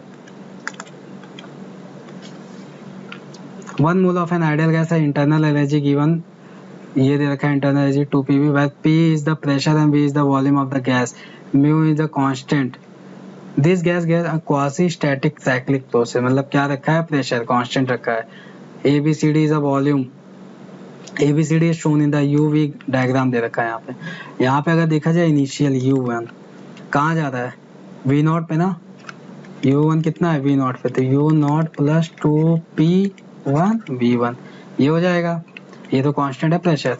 U2 कितना हो जाएगा U0 प्लस 2P, और V2 कितना हो जाता है 2V0, इसका क्या है ट्वाइस है 2V0, तो चेंज इन इंटरनल एनर्जी कितना आएगा यहाँ पे, ये 4, ये तो कैंसिल हो जाएगा, ये कितना 4 - 1, तो 3PV0, यही तो आएगा चेंज इन इंटरनल एनर्जी, यही आ गया। ये किसके बराबर होगा यहाँ पे n c v delta t, यही होगा ना यहाँ पे, n c v delta t के बराबर हो जाएगा। और इसको फिर सॉल्व करेंगे, इसको हम लोग और क्या लिख सकते हैं, p v, p v equal to क्या होगा, एन आर डेल्टा टी। अगर पी डेल्टा वी लिख रहे हैं तो ये क्या है, पी डेल्टा वी का ही तो आया है, ये पी डेल्टा वी का ही आया है ना यहाँ पे, एन आर डेल्टा टी। तो 3 into n r delta t लिख सकते हैं और n c v delta t.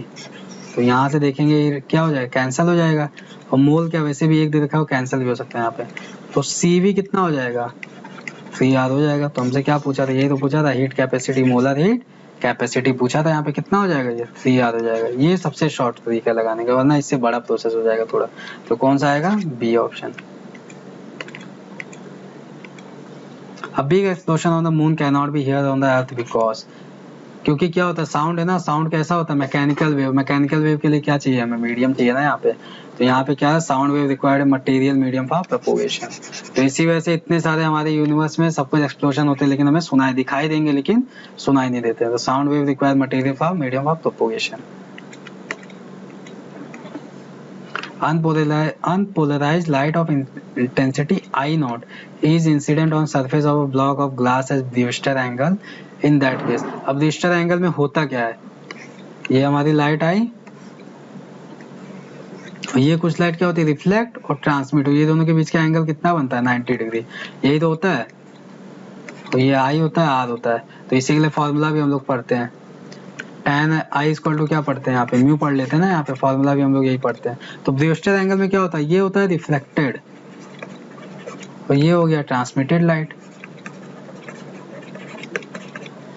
तो रिफ्लेक्टेड लाइट क्या होती है, ये टोटली पोलराइज होती है। क्या होती है ये, टोटली। ये क्या होती है, ये अनपोलराइज होती है, ट्रांसमिटेड। ये पढ़ते हैं हम लोग। तो पहली बात ये देखते हैं, ट्रांसमिटेड लाइट पार्शियली पोलराइज और ट्रांसमिटेड कंप्लीटली, वो ये तो गया। और reflected light is partially polarise with intensity, ये गया, मतलब पार्शियली पोलराइज है, ठीक है। कंप्लीटली पोलराइज, ठीक है, कंप्लीटली वाला ये सही गया। कंप्लीटली पोलराइज तो है, पार्शियली पोलराइज तो होगा नहीं, कंप्लीटली पोलराइज होता है। ये रही बात इंटेंसिटी कैसे देखते हैं, इंटेंसिटी देखना, इसकी इंटेंसिटी जो होती है वो क्या होती है, लेस देन होती है आई नॉट बाय 2 से। इसकी इंटेंसिटी आई नॉट बाय 2 से क्या होती है, ज्यादा होता है। यहाँ पे ज्यादा लाइट आती है, ज्यादा करके लाइट क्या होती है, ट्रांसमिट हो जाती है। लेकिन क्या होती है वो जनरली पार्शियली पोलराइज होती है, ठीक है। लेकिन ये कंप्लीटली पोलराइज होती है रिफ्लेक्टेड लाइट, रिफ्लेक्टेड वाली। तो कौन सा ऑप्शन है, कंप्लीटली पोलराइज। इंटेंसिटी लेकिन क्या होती है, इंटेंसिटी आधे से कम होती है, इसकी इंटेंसिटी आधे से ज्यादा होती है। लेकिन ये क्या होती है, यहाँ पे पार्शियली पोलराइज होती है, कंप्लीटली पोलराइज होती है। यहाँ पे डी ऑप्शन हो जाएगा। PQR a long straight wire in air carrying current as shown. The force on Q is directed. तो यहाँ पे हमें केवल डायरेक्शन दिखाना है, ऑप्शन के हिसाब से खाली Q पे हमें डायरेक्शन दिखाना है। तो यहाँ पे देखते हैं दोनों फोर्स क्या, दोनों क्या है, ये दोनों वायर सेम डायरेक्शन में। तो क्या करेगा, ये P वाला क्या करेगा, Q को अपनी तरफ अट्रैक्ट करेगा। और ये दोनों क्या अपोजिट में, तो R वाला क्या करेगा, Q को रिफ्लेक्ट। तो नेट फोर्स कहाँ आ गया, लेफ्ट साइड में आ गया ना। कौन सा ऑप्शन हो जाएगा, to the left. PQ same direction में है तो P वाला क्या करेगा, इसको अपने पास खींचेगा। और R वाला और Q वाला क्या अपोजिट है, तो R वाला क्या करेगा, इसको दूर भगाएगा। कौन सा ऑप्शन हो गया, ये option, to the left. Two spring P and Q have stiffness constant K1 and K2 respectively are stretch equally. और दे रखा है K1 is greater than K2। तो स्प्रिंग कांस्टेंट किसका ज्यादा है, K1 का। मतलब इसको खींचने के लिए हमें क्या करना है, अगर हम इसको खींचेंगे तो ये स्प्रिंग क्या करेगा, ज्यादा फोर्स अपनी तरफ लगाएगा, ठीक है। मतलब हमें इसको खींचने के लिए ज्यादा वर्क डन करना पड़ेगा।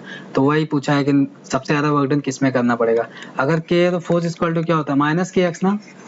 तो स्प्रिंग क्या करेगा, अपनी तरफ ही ज्यादा फोर्स लगाएगा। स्प्रिंग यहाँ पे ज्यादा फोर्स, तो हमको क्या करना पड़ेगा, ज्यादा वर्क करना पड़ेगा यहाँ पे। अगर ये फोर्स ज्यादा रहेगा स्प्रिंग का तो हमें क्या करना है, ज्यादा वर्क करना पड़ेगा खींचने के लिए। तो वही है। और F इक्वल टू क्या होता है, माइनस KX, यही होता है ना यहाँ पे। तो K अगर ज्यादा है तो स्प्रिंग क्या करेगा, रिस्टोरिंग फोर्स अपनी तरफ ज्यादा लगाएगा। तो हमें क्या वर्क डन ज्यादा करना पड़ेगा। कौन सा ऑप्शन हो जाएगा हिसाब से, K1 किसका है, P का है। तो net more work is done to stretch P, B option हो जाएगा। Two end of the conducting rod of varying cross section are maintained at 200 degree Celsius 0। यहाँ पे 200, यहाँ पे 0 respectively steady state. Steady state मतलब क्या होता है, यहाँ पे H क्या होना है, यहाँ पे कांस्टेंट। H का फॉर्मूला क्या होता है, K A delta theta by L अब क्या बोला यहाँ पे, temperature difference across a b and c d are equal. अच्छा टेम्परेचर डिफरेंस बताना है यहाँ पे, ए बी और सी डी के क्रॉस कैसा रहने वाला है। तो ये अगर एच कांस्टेंट है तो टेम्परेचर डिफरेंस किस पे डिपेंड कर रहा है, के भी कांस्टेंट है, तो delta theta directly proportional L by delta A, ये तो हो गया। और एक्स और एक्स क्या दे रखा है दोनों का लेंथ सेम, तो ये भी कांस्टेंट, तो डेल्टा थीटा किसके हो गया, सीधा ए के प्रोपोर्शनल हो गया, सीधा एरिया के इनवर्सली प्रोपोर्शनल। तो एरिया किसका ज्यादा है, ए बी का ज्यादा है ना एरिया, तो यहाँ पे टेम्परेचर डिफरेंस क्या होगा, कम होगा। अगर ये वैल्यू ज्यादा है तो टेम्परेचर डिफरेंस कम, और इसका एरिया क्या है, कम है, तो इस पे टेम्परेचर ज्यादा, तो मतलब सी डी पे ज्यादा है। ये तो हो नहीं सकता equal, temperature difference across a b is greater that across c d, ये भी गलत है, सी डी के अक्रॉस ज्यादा है ना, एरिया जिसका कम है उसका ज्यादा है। Temperature across a b is less, ये हो जाएगा, ए बी के अक्रॉस क्या है, लेस हो जाएगा, c option. Under the action of a force 2 kilogram body moves such that its position x in meter function of time दे रखा है position, the work done by the force in first 2 second.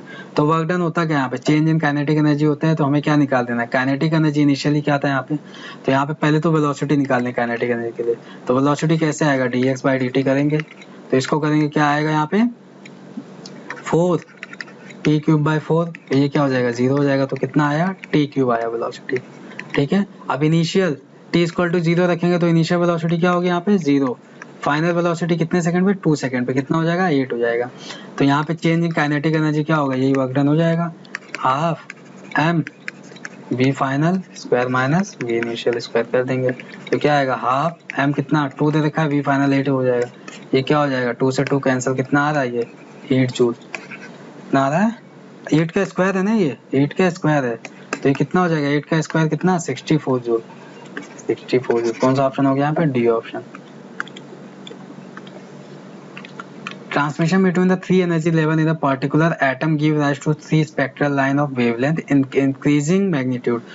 तो increasing magnitude मतलब lambda 3 सबसे ज्यादा है, lambda 2 सबसे कम क्या है, lambda 1 है। ठीक है, ट्रांसमिशन हो रहा है एनर्जी लेवल से, which of the following equation correctly.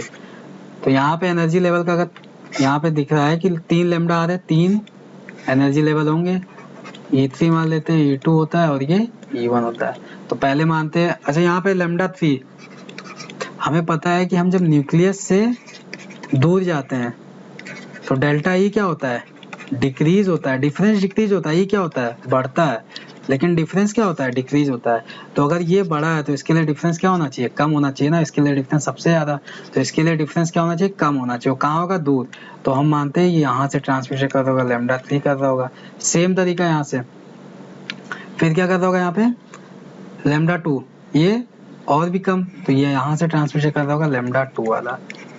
ठीक है, और ये क्या कर रहा है, एनर्जी डिफरेंस सबसे ज्यादा चाहिए, तो ये यहाँ से कर रहा है लैम्डा 1, ये कर रहा है। अब हम लोग क्या लिख सकते हैं यहाँ पे, जब हम लोग ट्रांसमिशन कर रहे हैं E3 माइनस E2, ये हो जाएगा SC बाय लैम्डा 3, और ये जब करेंगे E2 माइनस E1, ये हो जाएगा SC बाय लैम्डा 2, और तीसरे वाले के लिए E3 माइनस E1 जब करेंगे तो ये हो जाएगा SC बाय लैम्डा 1। और यहाँ पे पता चल रहा है कि E3 माइनस E1 का डिफरेंस होता है, E3 माइनस E1 का जो डिफरेंस होगा किसके बराबर होगा, इसके और इसके डिफरेंस के बराबर होगा, E3 minus E2 plus E2 minus E1 के बराबर होगा। तो ये क्या होगा, E3 माइनस E1 कितना आ रहा है, SC बाय लैम्डा 1, और ये कितना आ रहा है SC बाय लैम्डा 2, और ये क्या प्लस SC बाय लैम्डा 1, ये क्या हो जाएगा कैंसिल हो, क्या आया 1 by lambda 1 equal to 1 by lambda 2 plus 1 by lambda 3 हो जाएगा ना, ये सॉरी ये क्या है लैम्डा 3 है। सबसे E3 माइनस E1 SC, हाँ क्या हो जाएगा यहाँ पे 1 by lambda 1 equal to 1 by lambda 2 plus 1 by lambda 3। कौन सा ऑप्शन दिख रहा है यहाँ पे, सी ऑप्शन यहाँ पे हो जाएगा अपना सही। If a balance length corresponding to points B and C is 40 centimetre, तो B और C के बीच में ये जो लेंथ है ये कितना है 40 सेंटीमीटर।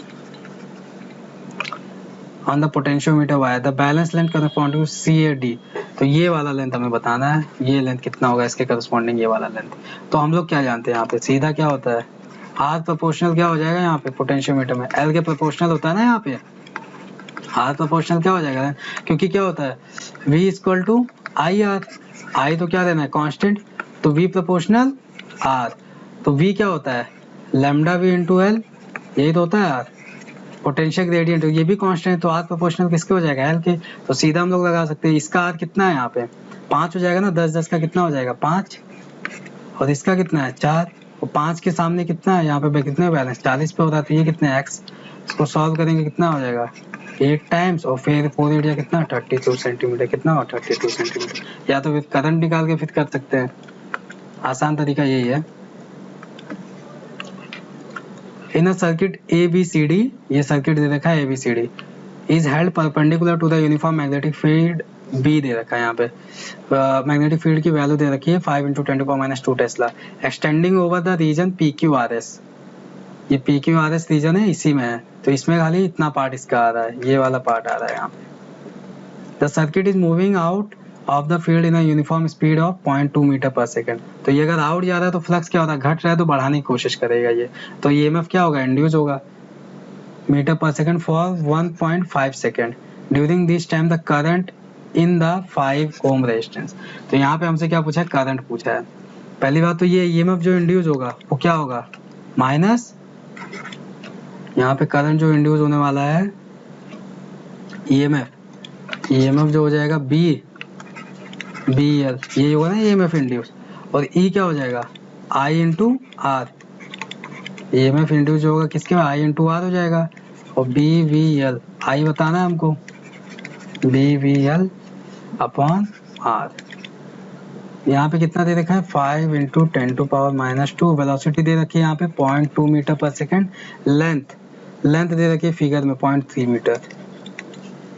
मीटर अपॉन, तो ये कितना R resistance, the current in the 5 ओम, 5 ओम, 5 ओम में बताना है हमें, 5 कर देंगे यहाँ पे, तो कितना आएगा 5 से 5 कैंसिल हो जाएगा, और ये कुछ करंट 3 × 2 = 6, 10⁻⁴, तो ये कितना आएगा 0.6 मिली एम्पियर आ रहा है, कितना आ रहा है 0.6 milli ampere.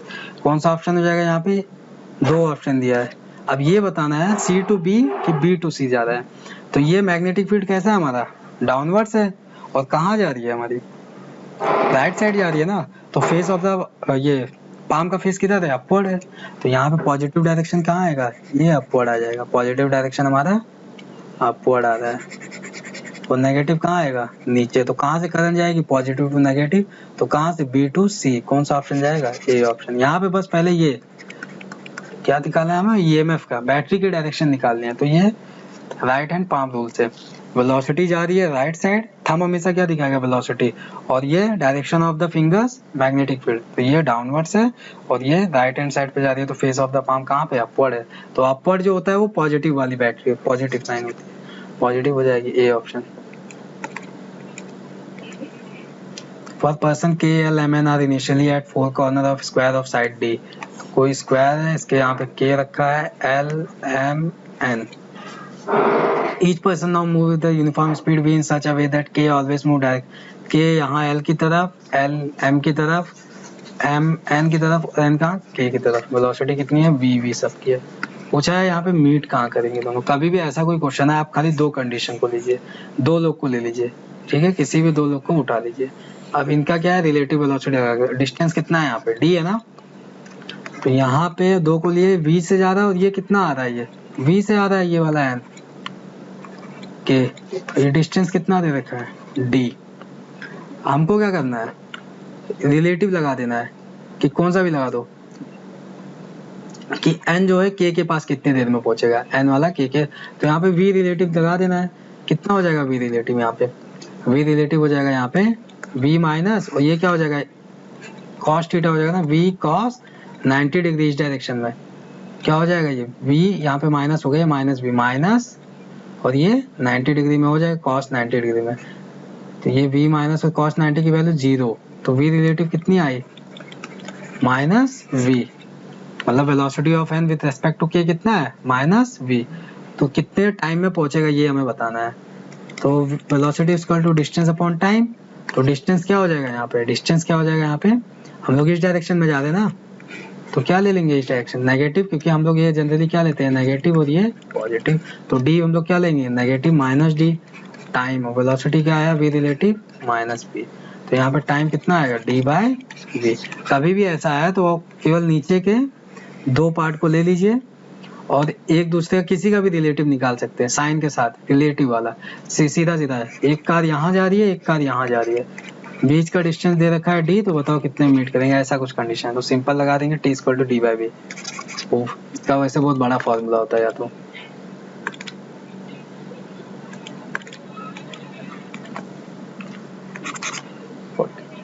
If for hydrogen Cp and Cv = m and for nitrogen Cp - Cv = n, where Cp and Cv refer to specific heat per unit mass। ये लाइन इंपॉर्टेंट है कि स्पेसिफिक हीट क्या है, ये पर यूनिट मास दे रखा है at constant pressure, mass at constant volume respectively.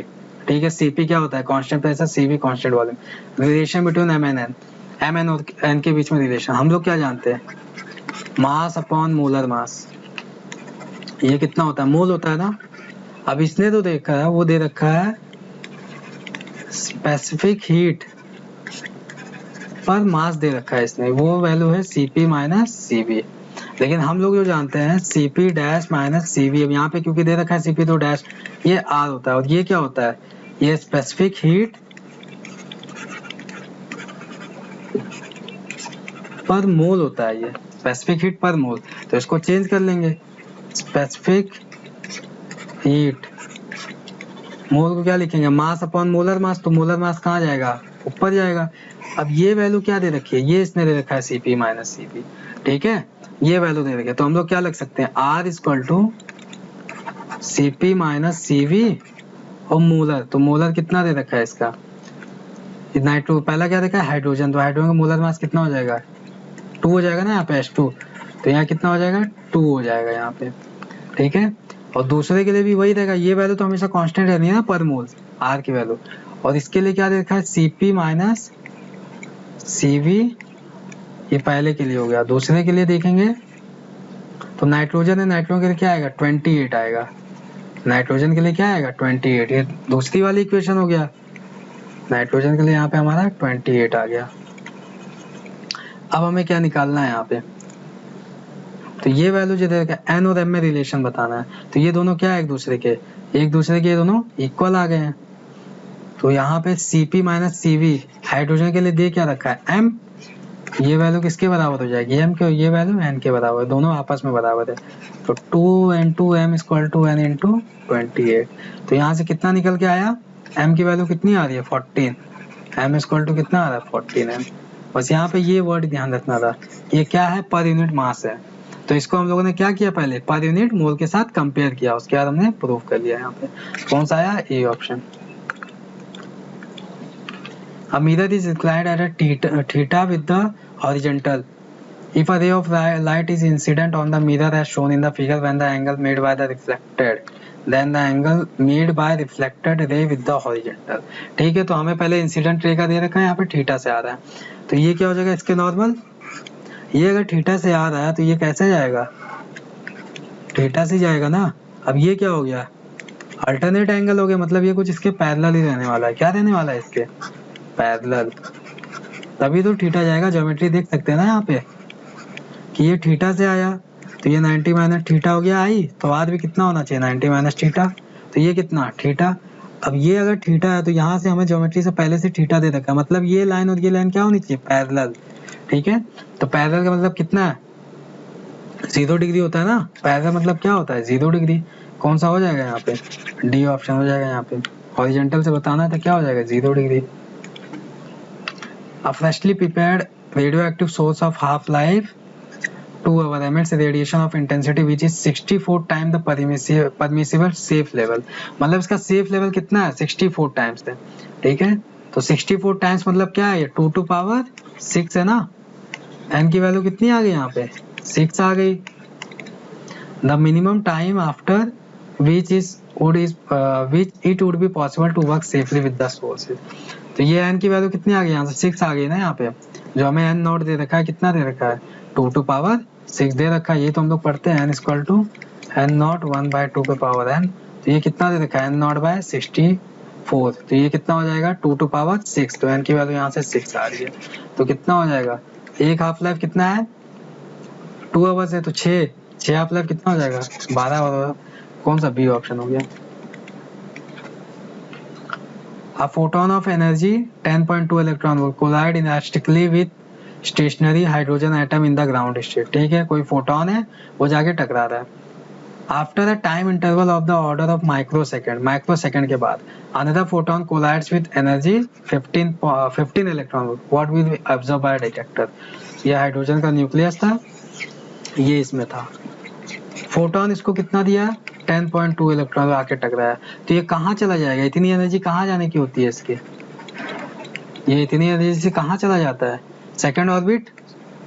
इतनी energy दे दी जाए तो कहाँ चला जाता है? सेकंड ऑर्बिट में चला जाता है।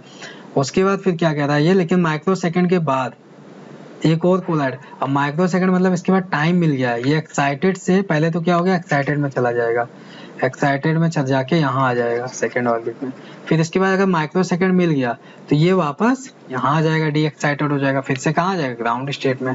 और फिर जब दे रहा है इसको, कितना दे रहा है? 15 इलेक्ट्रॉन वोल्ट दे रखा है इसको, तो हमें ग्राउंड स्टेट में वापस से आ गया। अब सिंपल क्वेश्चन है, यहीं से क्वेश्चन हमारा यहीं से है कि ग्राउंड स्टेट में इलेक्ट्रॉन को निकालने के लिए कितनी चाहिए? 13.6 इलेक्ट्रॉन वोल्ट। हम लोगों ने दिया कितना है? 15 इलेक्ट्रॉन वोल्ट। मतलब जो इलेक्ट्रॉन निकल तो जाएगा बाहर, उसके बाद इसकी एनर्जी कितनी आ जाएगी? 2.4 1.4। यहाँ पे 15 माइनस 13.6 अगर करेंगे तो कितना आ जाएगा? 4 और कितना? 1.4। तो जो इलेक्ट्रॉन ये बाहर आ जाएगा, बाहर निकालने के लिए पहली बात कितनी चाहिए? 13.6 सफिशियंट है 15 इलेक्ट्रॉन वोल्ट। और आने के बाद कितनी एनर्जी रहेगी इसके बाद? 1.5। तो ये दे रखा है, क्या निकलेगा? एक तो पहले क्या हुआ? एक्साइटेड हुआ, फिर डी एक्साइटेड, और डी एक्साइटेड होगा तो क्या करेगा? इसी फोटोन को वापस से रिलीज कर देगा। तो एक फोटोन रिलीज कर रहा है, 1 फोटोन एनर्जी 10.2, ये गया 2 फोटोन करेगा नहीं, ये दोनों सही है। उसके बाद क्या देखा? Electron having energy, photon energy दे नहीं, फोटोन की एनर्जी नहीं होगी, क्या निकल रहा है बाहर? इलेक्ट्रॉन, तो इलेक्ट्रॉन निकलेगा। कौन सा होगा? इलेक्ट्रॉन के पास काइनेटिक एनर्जी होगी, यहाँ पे ए ऑप्शन हो जाएगा। A diatomic gas is used in a Carnot engine having efficiency 80%।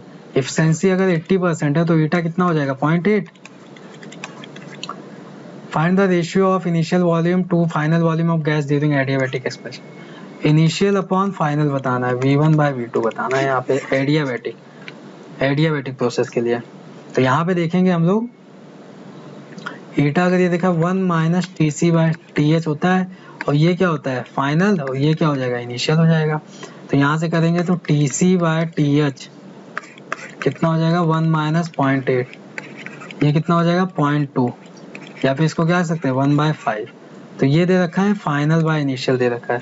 तो हमें वॉल्यूम और टेम्परेचर के टर्म में एडियाबेटिक प्रोसेस में जाना है। कैसा गैस है ये? डायटोमिक गैस है। तो यहाँ पे क्या होता है? PV पे पावर गामा कांस्टेंट होता है, और यहाँ पे क्या होता है? PV directly proportional T। तो टेम्परेचर के टर्म में क्या हो जाएगा? T/V, V पे पावर गामा कांस्टेंट, तो टेम्परेचर के टर्म में V गामा -1 क्या हो जाएगा? कांस्टेंट। तो temperature T final upon T initial ये दे रखा है, तो ये क्या हो जाएगा? V initial upon V final, तो ये गामा -1। तो ये कितना दे रखा है वैल्यू? 1/5। हमें बताना क्या है? V इनिशियल, यही बताना था हमें। ये कितना हो जाएगा? 1 upon gamma -1 V initial upon V final. इसी को सॉल्व कर लेंगे।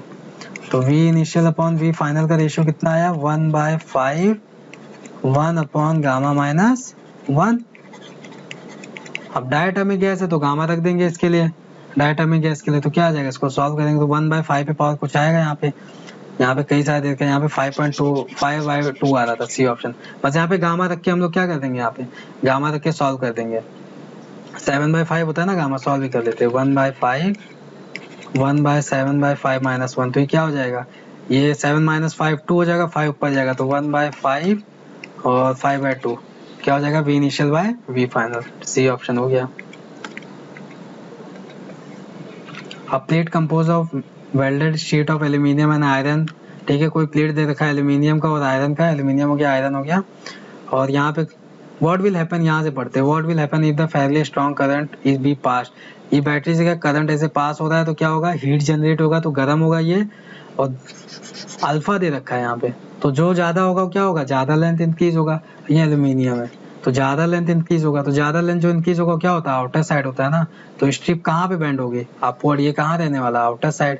तो स्ट्रिप हमारी कहाँ बेंड होगी? ये अंदर रहने वाला है। ये ज़्यादा लेंथ तो क्या होगी, अपवर्ड बेंड होगी। कहाँ पे बेंड होगी, ऐसे अपवर्ड, तो स्ट्रिप बेंड अपवर्ड, ये ऑप्शन हो जाएगा। Which will start cooling faster out of the solid sphere of copper of radius r and a hollow sphere of same material of inner radius small r। पहले solid sphere दिया है जिसका radius क्या है, capital R, और दूसरा क्या देता है, हॉलो स्फीयर है जिसका रेडियस स्मॉल आर है।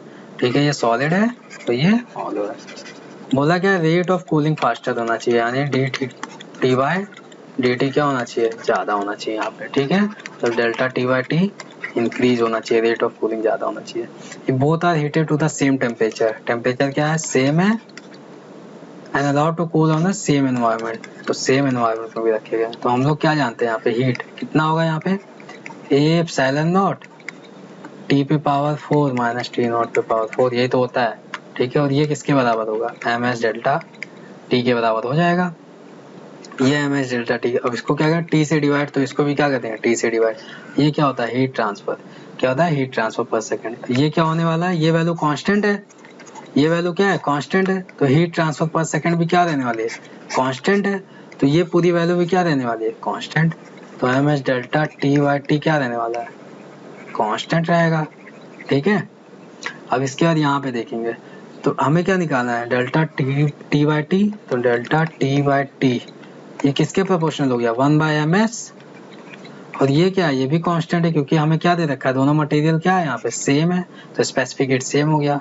तो यहाँ पे पता चल रहा है कि रेट ऑफ कूलिंग किस पे डिपेंड कर रहा है, 1 बाय मास पे। तो किसका मास ज्यादा होगा यहाँ पे, सॉलिड वाले का कि हॉलो वाले का यहाँ पे ज्यादा होगा।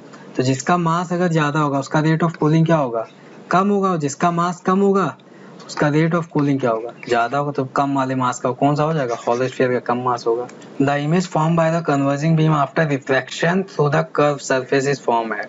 तो हमें बताना है कि इमेज कहाँ पे फॉर्म होगा। तो ये कौन सा मीडियम होगा, म्यू1 हो गया, ये क्या हो गया, म्यू2 हो गया, और यहाँ पे क्या रखा है, यहाँ पे u, और रिफ्रैक्टेड रे कहाँ पे हो जाएगी, यहाँ पे रिफ्रैक्टेड रे हमारा इसी मीडियम में आ जाएगा, u1 वाले में। तो क्या लिखेंगे इसके लिए हम लोग, म्यू2 बाय v, इस मीडियम में आएगा ना v, mu two by v minus mu one by u equal to mu two minus mu one by r, यही हो जाएगा। अब म्यू2 बाय v, म्यू2 कितना दे रखा है, 1 बाय v माइनस म्यू1 कितना दे रखा है, जिस मीडियम में हमारी जो है इंसिडेंट लाइट होती है वो क्या होती है अपनी u, और क्या शो करता है, u1 मीडियम, उसका मीडियम शो करता है u, जहाँ पे हमारी इंसिडेंट लाइट, जहाँ पे रिफ्लेक्टेड लाइट है वो v वाले का मीडियम शो करता है। तो यहाँ पे म्यू1 क्या हो जाएगा, 3/2, और u कैसे पॉजिटिव है, क्योंकि ये क्या आ रही है, पॉजिटिव डायरेक्शन में p ऑब्जेक्ट रखा है ना, यहाँ पे पॉजिटिव डायरेक्शन में, लाइट के डायरेक्शन में ही चल रहे हैं हम लोग। तो यहाँ पे म्यू2 माइनस म्यू1, तो म्यू2 कितना है, 1 माइनस 3/2, यहाँ पे बस साइन कन्वर्शन का खेल है। यहाँ पे r कितना है, 20 सेंटीमीटर। ठीक है, और ये u था, यहाँ पे कितना है u है 30 सेंटीमीटर, इसको भी रख देंगे 1 बाय वी माइनस 3/2 इंटू ये है 30 सेंटीमीटर, और ये कितना देखा, माइनस 2 माइनस 1 कितना, 1/40 हो जाएगा ये टोटल। तो ये आ जाएगा 1 बाय वी, ये कितना हो जाएगा यहाँ पे 10 टाइम्स माइनस 1/20 और equal to minus 1/40।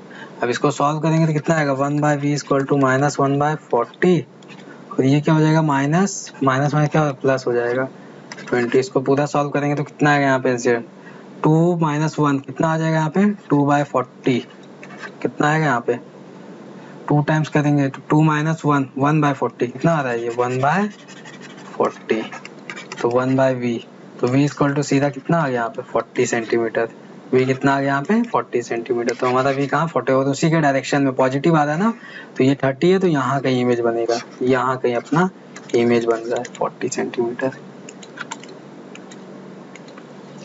A point object moving with velocity, point object हमारा मूव कर रहा है ऐसे in front of a moving plane mirror whose normal is along x axis, in front of a moving plane mirror, mirror भी कैसा है move कर रहा है, और रखा कैसा है वो normal to x axis, x axis का नॉर्मल हमने रख दिया, मिरर अपना ये हो गया।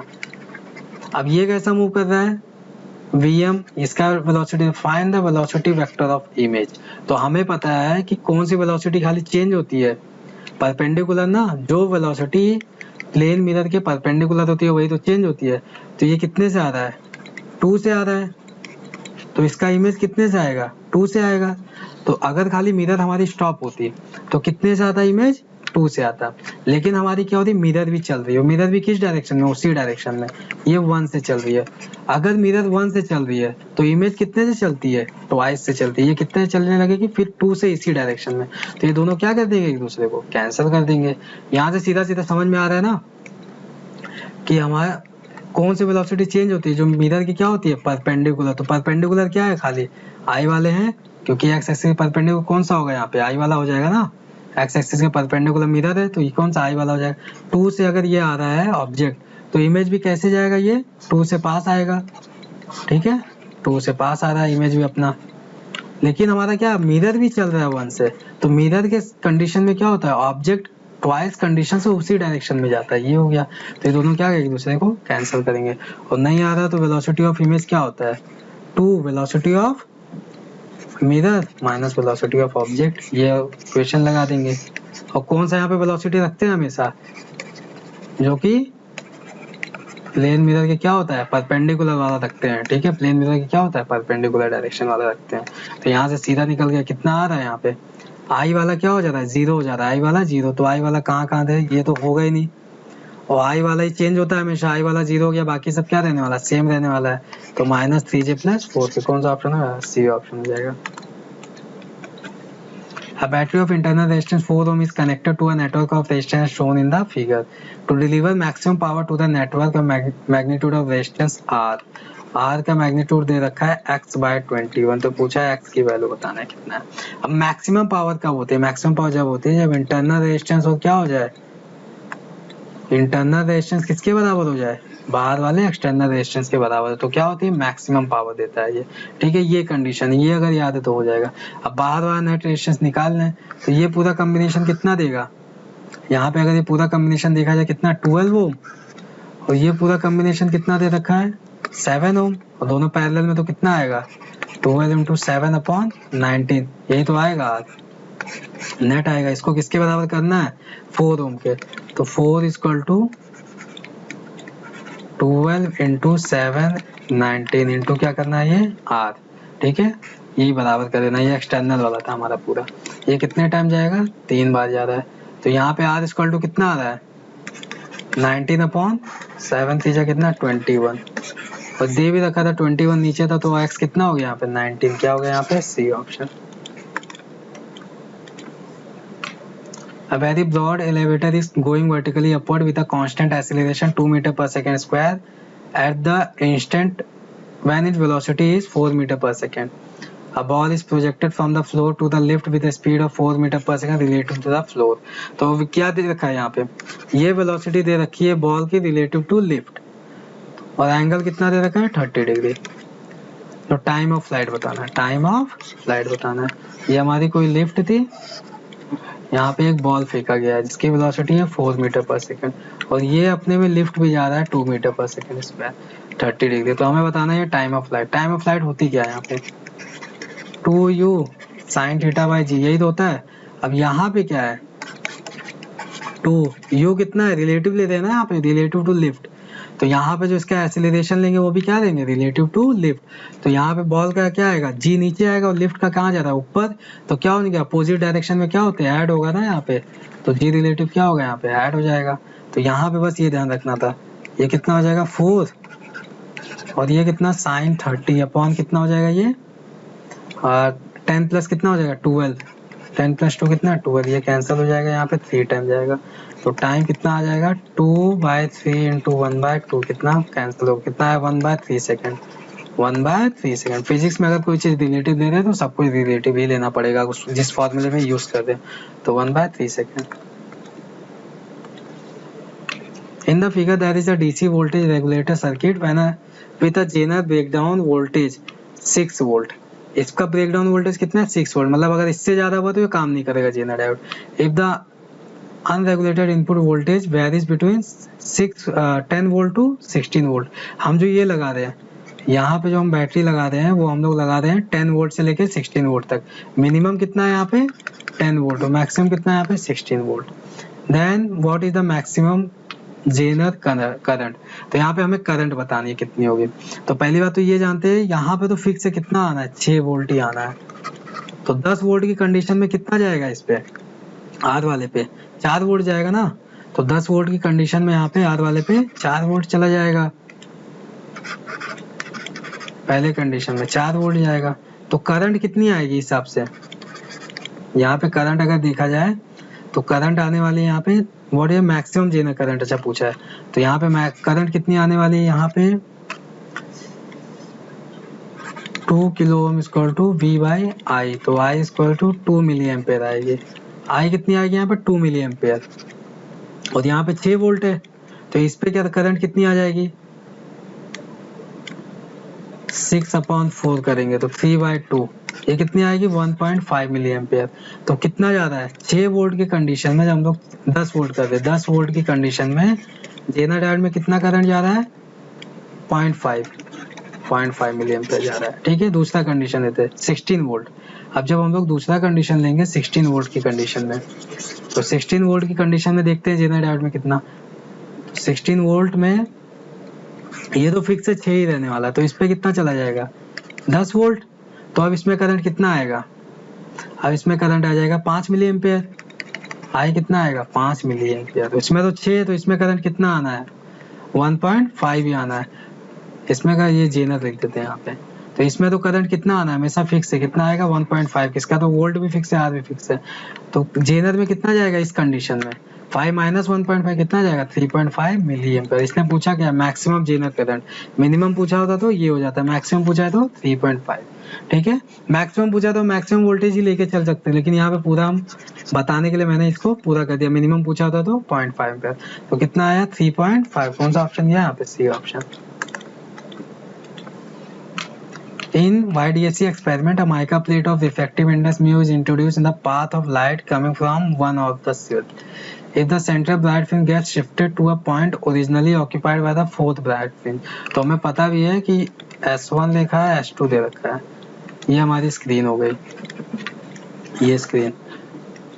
पहले तो मैक्सिमा कहाँ बनाता है, यहाँ कहीं बनाता है बीच में, लेकिन अगर हमने ये स्लिट पे किसके सामने रखा है यहाँ पे, अभी ये नहीं बताया, किसी भी सामने हमने रख दिया तो क्या होगा उस जगह पे डिस्प्लेस हो जाएगी। मान लो S1 के सामने, तो ये क्या यहाँ पे अगर हमने रखा है स्लैब, तो ये ऊपर की डायरेक्शन शिफ्ट होगा, यहाँ रख देता तो नीचे की डायरेक्शन। ये ऊपर की डायरेक्शन शिफ्ट कहाँ होती है, जहाँ पे Y क्या है, जहाँ पे हमारा फोर्थ मैक्सिमा है, फोर्थ मैक्सिमा है, मतलब क्या है Y N लैम्डा है। Y कितना है N लैम्डा है। तो यहाँ पे क्या होती है shifting delta x N lambda, और माइका की वजह से क्या हो जाएगी म्यू माइनस 1 इंटू टी। तो यहाँ पे क्या पूछा है नंबर ऑफ, क्या पूछा है यहाँ पे original fringe, then the thickness, अच्छा टी पूछा है यहाँ पे टी। तो टी क्या हो जाएगा यहाँ पे म्यू माइनस टी, यहाँ पे अगर देखेंगे टी हो जाएगा n into lambda mu minus 1, ये थिकनेस। और n की वैल्यू क्या fourth bright fringe, number of fringe होता है ना ये, तो mu minus 1 4 lambda by mu minus 1। कौन सा ऑप्शन हो गया यहाँ पे, सी ऑप्शन हो गया।